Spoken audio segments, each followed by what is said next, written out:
We are now living in one of the most disconnected generations ever. People are now becoming increasingly avoidant and anxious, and people are so comfortable with being alone that they'd rather stay single than to be in a relationship. According to the Institute for Family Studies, about 85% of high school seniors in the 1980s reported going on dates, but today, that number has fallen to less than half. According to Pew Research Center, about 30% of adults are single, and nearly half of them aren't even looking for a relationship. And it is so common nowadays to see 20-year-olds, 30-year-olds, even 40-year-olds sharing their experience of never having been in a relationship before. This has now become the new normal, where no one's dating anymore, no one's entering relationships, and we're currently entering a dating recession. The world is avoiding relationships altogether, and we come up with these really crazy reasons. My standards are too high, all the good people are gone, I'm just unlucky, or maybe there's something wrong with me. But what if none of these reasons are true? Because the reason why you have been single your whole life is because of the beliefs you've been thinking about yourself in the world, and also the habits that you've been taking action on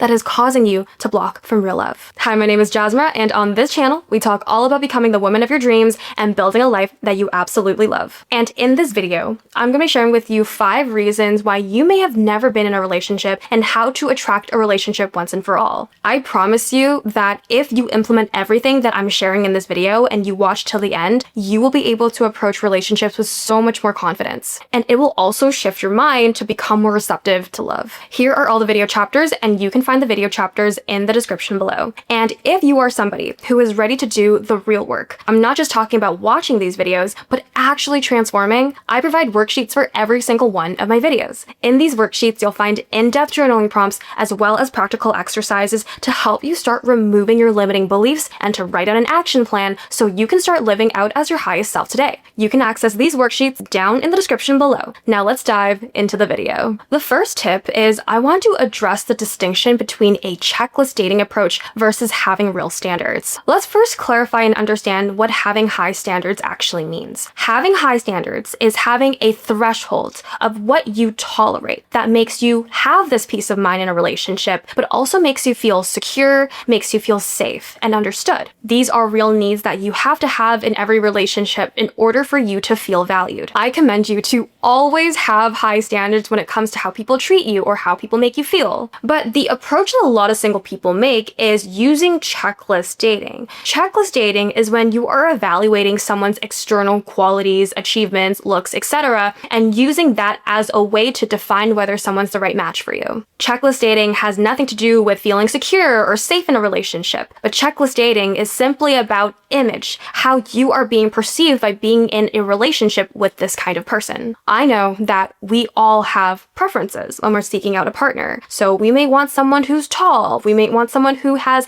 ambition and has a great career, that it is okay to have preferences. But neither of those things are actually going to guarantee you deep connection, safety, and security. It is okay to have preferences, but don't disqualify people just because they don't meet all 50 very specific checklist needs that you have. You cannot approach dating from just the logical perspective, because we may be writing these checklists, but they give us this illusion of certainty. But life isn't like Build-A-Bear. You can't build out a boyfriend, but it comes through trial and error of understanding what kind of connection we're looking for, how certain people make us feel. It is merely impossible to base whether you would date a person or not based on what's on their resume or based on what they look like. For example, I have a love-hate relationship with the Aritzia effortless pants because I have seen them on TikTok and people look amazing in them. But however, when I actually try them on, they don't look good on me because these high-waisted effortless pants, they look really weird with my short torso. And I would have never known if those pants look good on me until I tried them on. You need to approach dating and relationships the same way. Even if someone looks so good on paper, someone looks so amazing, so attractive to you, but when you meet them,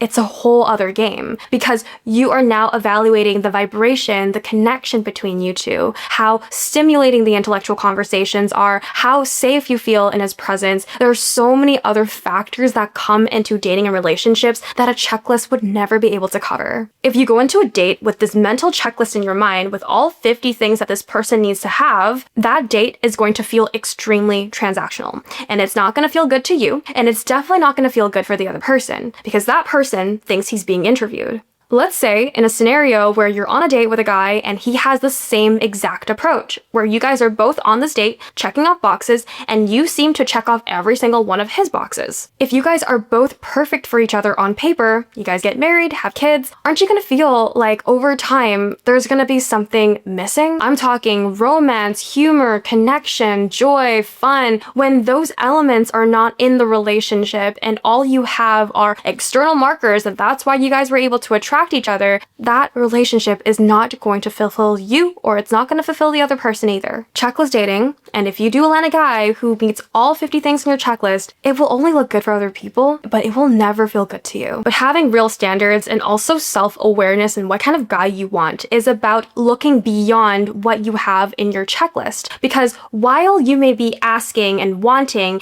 a guy that's 6 feet tall, right? What is the actual underlying feeling that you want to have with him? Do you want to feel protected? Do you like that masculine energy? What about having a successful, ambitious man? Do you want a man of leadership? Do you want a man who takes the reins in life? Do you want a man that exudes power? And when you go down this checklist, you'll realize that it's not the thing, the specific thing you're asking for that is what you want, but it's the feeling beneath it. So start making a second list of attributes and feelings that you want your dream partner to have that isn't so specific to the nitty-gritty, to all the very particular details, because the universe loves surprising us. And this man that walks into our life that we want may not necessarily look exactly the way that we have imagined him to be, but he could look entirely different, but in a way that may surprise you. Be open to connecting with many different people, going on multiple dates, understanding what your preferences are as well as what your standards are. You may be surprised to find a partner that meets all of your standards, but may look nothing like the man that you imagined him to be.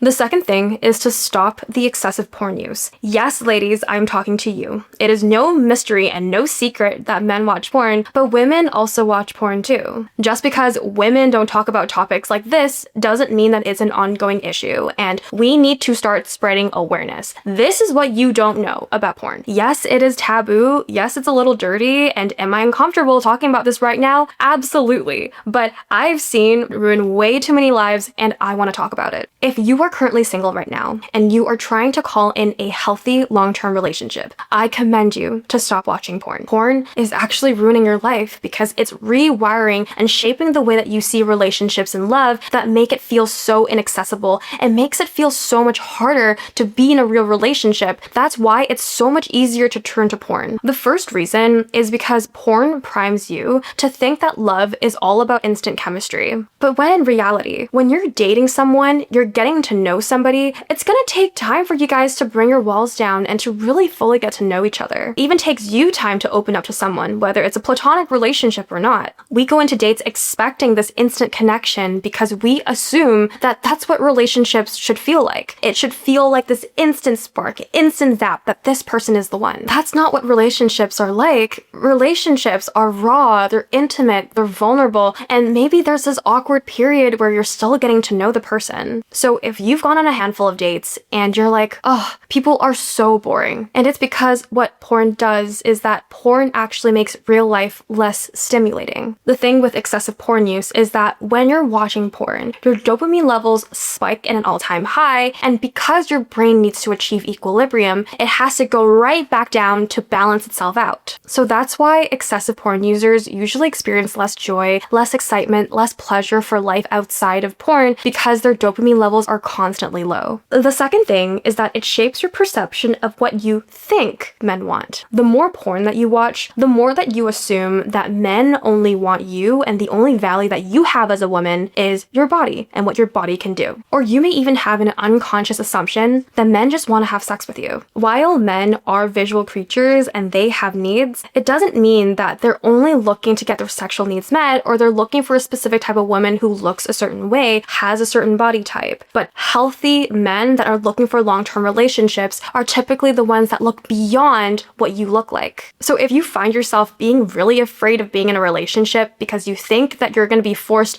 to doing things that you're uncomfortable with, having sex too early, or thinking that you're just not good in bed, like whatever sexual fears that you have around love and relationships, I want you to know that you should never be forced to do what you're not comfortable with. You are just as important in the relationship as the other person, which means that you also have a say in what you want to do and what you don't want to do. It is so important to be open and vocal with what your needs are and what pace you feel comfortable at. And the last thing is that it trains your brain to expect high reward with no effort. The feeling of loneliness is actually incredibly healthy because that feeling of loneliness drives us to start seeking out relationships and friendships that can fulfill that loneliness. As humans, we need genuine connection, and it's how we feel happy, it's how we feel connected, it's in our biological nature to seek out relationships. But while the feeling of loneliness is perfectly normal and healthy, it's how we act when we feel that loneliness that matters the most. When you are feeling lonely, are you making decisions that create a perpetual cycle of feeling more and more lonely? Or are you going to take life by the reins, work on your limiting beliefs, take risks, go out, meet people, and do the very thing that you're afraid to do in order to eradicate that loneliness feeling once and for all? Porn initially will temporarily relieve that pain of loneliness, but over time, it will create this dynamic where you become reliant on porn. What this perpetual cycle of loneliness looks like is when you feel lonely, you go to porn, you feel less motivated and connected, you feel even more lonely. You do it all over again. As you can see here, porn doesn't look so bad initially because it looks like it's a temporary painkiller. But if this core wound of feeling lonely isn't being treated at the root, it's only going to spread, it's only going to get more and more infected, and you're not actually treating the problem, but that problem is only going to get exponentially worse. And another thing is that because watching porn is such an easy way to get your needs met, your brain is going to think, what is the point of risking rejection? What's the point of going to that random meetup? What is the point of meeting people when I already have porn accessible on my phone? So you open your phone, you watch the porn, and you immediately get that dopamine spike. So that means they're creating an addictive cycle where it's becoming easier and more comfortable to go to that very source to get your dopamine spike. Your brain will start seeking out the easier reward, and it becomes a slippery slope because you're teaching your brain to seek out the easier dopamine hit than to go out there and experience real connection. The next thing I want to talk about is the fear of vulnerability and real intimacy. I have found that the people who have never dated before, have never been in a relationship, or barely have any dating experience are typically the types of people who are pretty avoidant. Love is really scary because it requires you to give up control. And I'm talking completely letting go how you're being perceived and showing honestly your insecurities, your flaws, your habits, maybe your gross quirks. And there are just so many things that a person could judge you for or get the ick from. But at the same time, those could be the very reasons why a person would fall madly in love with you. Maybe the things where you've been too embarrassed to reveal or think that you're just too much because you've been told that before. Those might be the very reasons why someone might fall in love with you or choose you. You do not see real love modeled in TV shows, movies, social media, because it's not popular, because it's boring. There's this requirement that in order to have healthy and safe love, you have to be brave enough to shed your layers and to be fully seen and understood by your partner. And that also means going through confrontation, having uncomfortable conversations to resolve conflict. So I want you to think about when you were a child, was it really scary for you to be vulnerable with your own thoughts and emotions with your caregiver? Did you also feel like you were never accepted for feeling what you were feeling or just even accepting who you are as a human being? Or maybe you've been even punished for sharing your truth, and a lot of us have actually experienced that in the past. If you were ever punished or shamed or laughed at for sharing your vulnerability or sharing your truth and not being taken seriously, you automatically assume that the whole world will react that way too. Because if you did get that kind of reaction from your caregivers or people that you love, then you're obviously going to think, wow, being vulnerable is so weak. Like, I don't want to be seen as a weak person. person. So over time, as we learn that vulnerability is a form of weakness, we build a wall around our heart. It feels safer to avoid intimacy because at least it protects you from potentially getting hurt. The pain is so bad that you would rather protect yourself and block yourself from love rather than experiencing what real intimacy and what real vulnerability looks like. There is absolutely nothing wrong with being emotional and being a feeler, and in fact, I do feel that empaths and people that are emotional, they are the ones that really understand who they are the most because their emotions allow them to experience what it is that they need. There is so much power in being emotional because emotional people typically know what it is that they want, right? If the emotions are bothering them so much, and of course they feel so deeply, but it gives them the proper nudge to know what it is that they want, what it is that they need. So if you have been ignoring your emotions for the longest time because you were raised to believe that you need to put all of your emotions aside, what if it is time to start bringing those emotions back in and start validating those emotions? I am not saying that by being an avoidant, you will never manifest a relationship. I'm not saying that because, of course, you hear so many stories of avoidant people dating, but what happens is that neither party in the relationship will feel fulfilled and satisfied in the relationship because the avoidant just puts a wall between love, and it makes it so much harder for that person to receive love, and it makes it so much harder for that person to give love too. Stop leading your life with the immediate assumption that you are going to get turned down, rejected, just because you have feelings. Something that I personally have been saying less and less is being a strong, independent woman. And we as women say it with so much pride because we think we need to be happy on our own, or we need to do everything independently. And when we carry this lone wolf identity, it actually takes away the opportunities for us to connect with people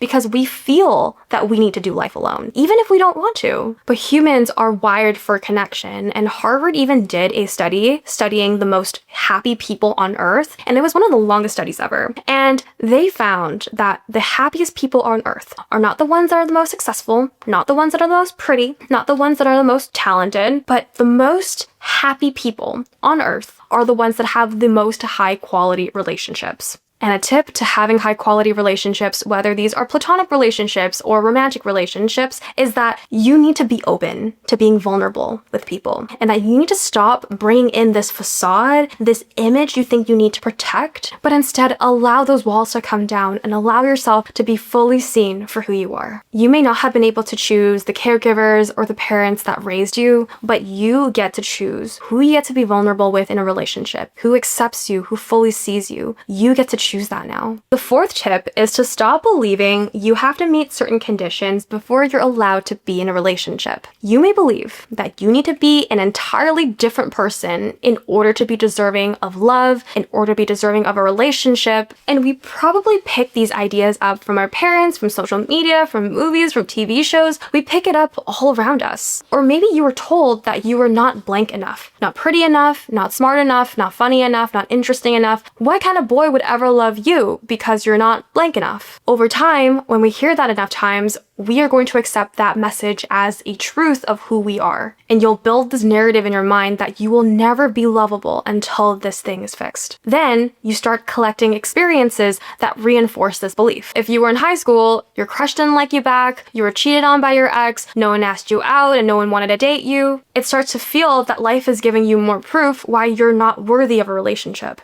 So instead of seeing love as a natural unfolding, you start to see love as a test that you have to pass, or else if you don't pass the test, then you fail. If we allow our not enoughness to drive our relationships, to drive how we show up on dates, love is going to feel like a test you need to pass. So when you're on a date, you feel judged and you feel like this guy holds the key to determine whether you're enough or not. Dating probably feels so intimidating to you because you feel that the other person holds the key and gets to decide how valuable you are. But no one gets to tell you that. No one gets to determine how valuable you are as a person, as a partner, as a human being. No one has the right to decide that for you. You have to be the one who decides that you're a 10 out of 10. But the reality is, dating is not a test of your worth. It's simply two people coming together, deciding if they're the right match for each other. Do you think puzzle pieces get mad at each other because they don't fit? No, because puzzle pieces know that they're going to fit to some other piece one way or another. Another way to visualize this is every condition that you think you need to have in order to be in a relationship is you simply building a wall between you and love. So if you come up with reasons that I need to be prettier in order to deserve love, I need to be skinnier in order to deserve love, I need to be 20 years old or younger in order to deserve love, I need to have a successful career in order to deserve love, every one of those reasons and the intensity of those reasons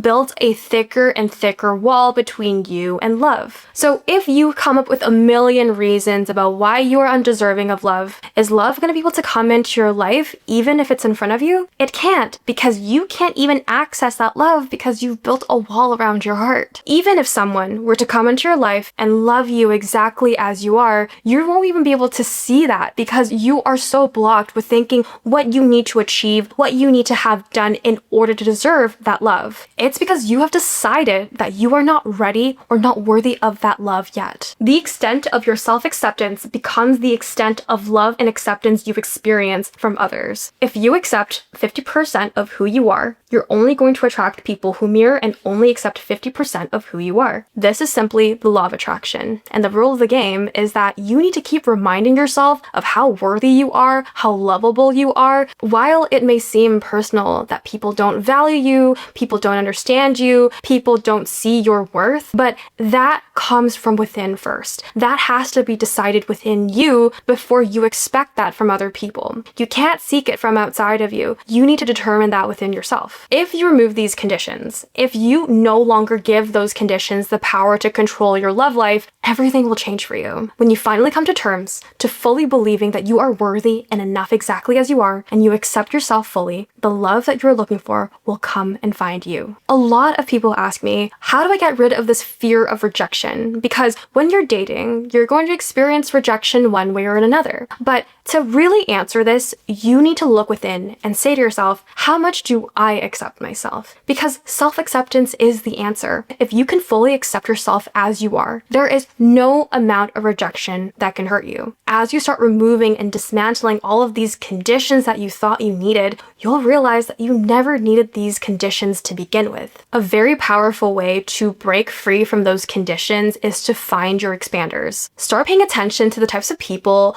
that don't necessarily fit the requirement that you think you need, but still manage to find unconditional, healthy love anyways. And sometimes these expanders may be triggering because you may think, who are they to be in a relationship? They're not this, and this. That is the exact thing that you want to catch because those are the exact conditions that you think you need in order to be in a healthy relationship. You'll start to notice that people are loved despite the exact reasons you think disqualify you. How you can fully rewire and change this is not only finding one expander, but I want you to find 30 expanders of people who have defied this condition. Find as many as you can because the more reasons and the more proof that you can find that defies that logic, the more you're going to be able to rewire your beliefs and believe a brand new story. The fifth tip is dealing with social anxiety and the fear of awkwardness. Picture this. You're currently swiping on Hinge and Bumble and you rack up a lot of likes, a lot of people that are interested in you. And while you're chatting with a few of them, some of them are asking for you to go out for drinks. Then you immediately ghost them because if you go out with them, it would start to make things real. So what do? You immediately ghost them and you never go back on the app ever again. This is a really common scenario for a lot of single people using apps because it's fun, it's simple, it's validating when so many people are liking you and so many people are flirting with you on the internet. But we all know the real serious work comes in with actually meeting the person. And specifically, you get super worried because you're scared that things might get awkward or things might get boring or you may run out of things to say. If you're really like, Jazz, I don't want to go on a first date with a guy, spend 3 hours with them having dinner and running out of things to talk about and getting worried that things are going to be really anxious and I'm going to be really stressed out because I'm running out of things to say,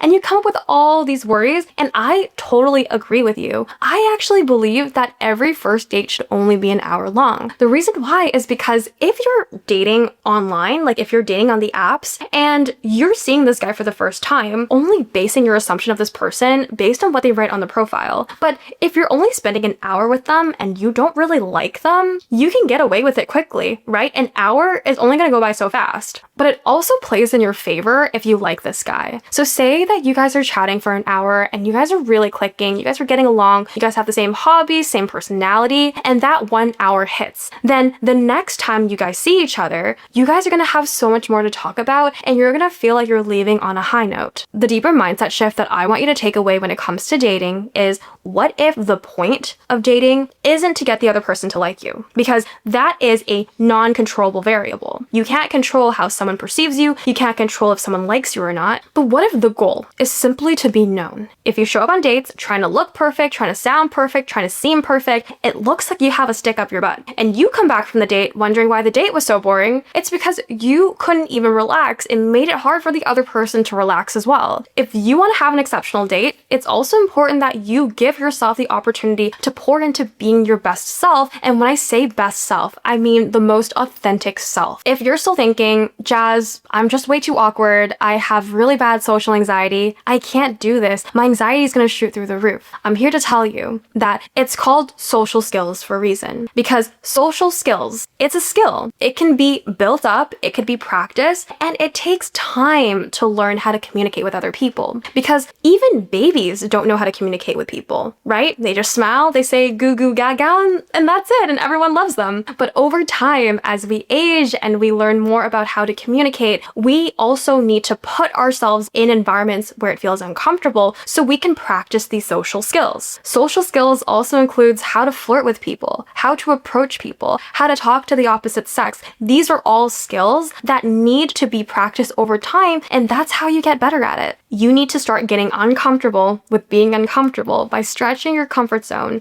and to start speaking to more people. Naturally, you're gonna feel that the skill is gonna pick up. Even social confidence is a skill. No one is born with social confidence. It's all practiced through repetition. So I know you're gonna hate me for saying this, but if you wanna be socially confident, if you wanna be less awkward, you just need exposure therapy. You just need to put yourself out there and stretch your comfort zone and speak to more people so you practice this skill. Now, we've reached the end of this video. If you would like to implement everything that I've taught in this video, then download my worksheets down below. And if you are on the journey of becoming the woman of your dreams and building a life that you love, check out my channel because I make a ton of videos about relationships, love, money, career, literally all things high value women energy. If you love this video, I highly recommend that you check out this video over here. This video will save you years of dating because I'm going to be sharing tips on the harsh truths that I wish my father taught me about love, dating, and men. I love and appreciate you so much. Thank you so much for being here, and I hope to see you in the next video. Bye!